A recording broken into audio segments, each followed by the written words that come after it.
Hi. So this locomotive is a Hornby Deltic or Class 55 chassis and motor bogie. It's of the later type, I believe, and seems to have power pickups on all wheels, which makes it quite reliable. The cover has been changed out for a Lima Meld, as it is different from the other 55 I got, as I didn't want two looking exactly the same.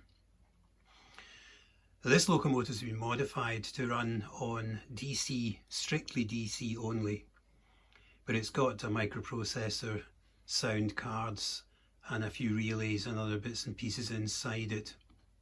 And what it allows to do is to make a start-up sound before it moves and a shutdown sound when it's finished, and then various sounds as it makes its way along the track. So to get the locomotive started, we apply full power, wait for the red lights to come on and the horn to blow, and now the engines are starting.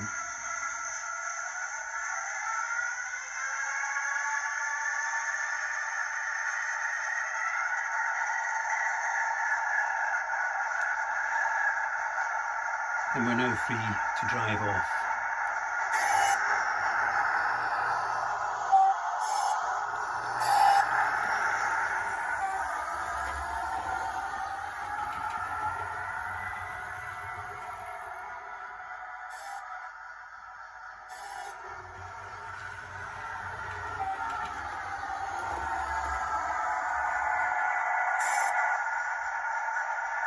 And if we sit for a little while, it'll remain on tick over, and after a period of time, we'll shut down.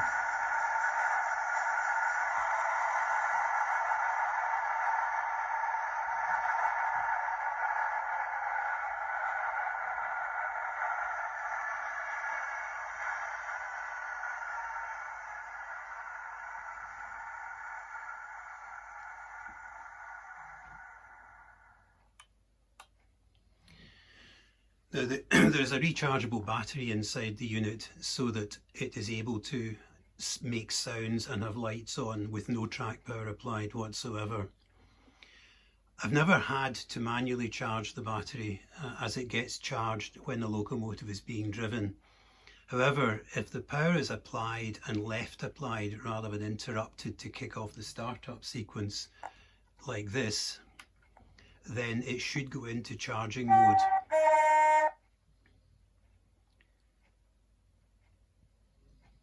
So let's see if it does.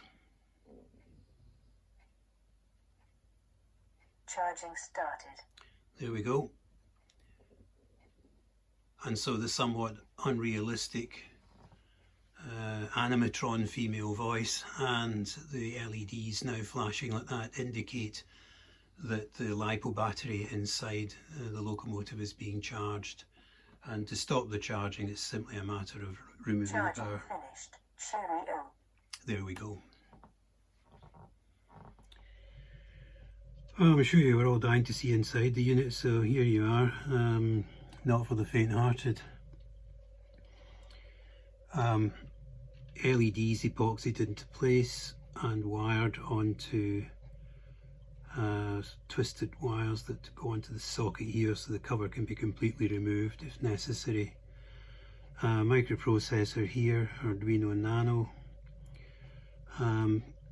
Two sound card units here with SD cards for the actual sounds, an audio amplifier, a relay over here to apply and remove track power to the motor, and another relay there to do with switching on and off the charging.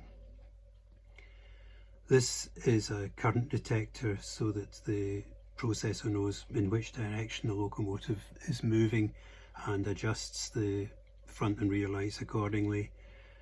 100 milliamp hour single cell LiPo battery to keep the lights and the sound alive when the track power is off. Pretty straightforward, really. So here is the locomotive reassembled again, and in fact you can just simply put a PP3 on.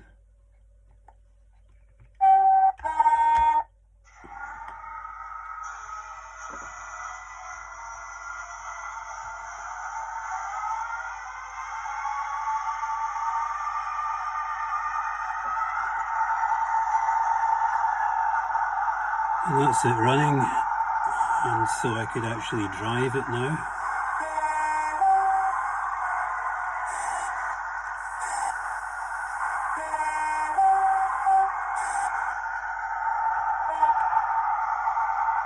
Set it down, power's back off.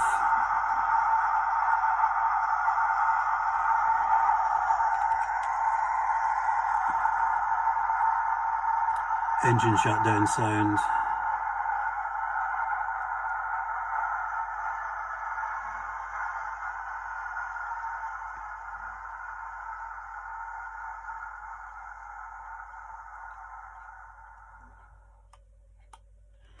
And that's it off. I think I've got a parts list for this somewhere. I did do a video a couple of years or so ago on this, just when I started doing YouTube.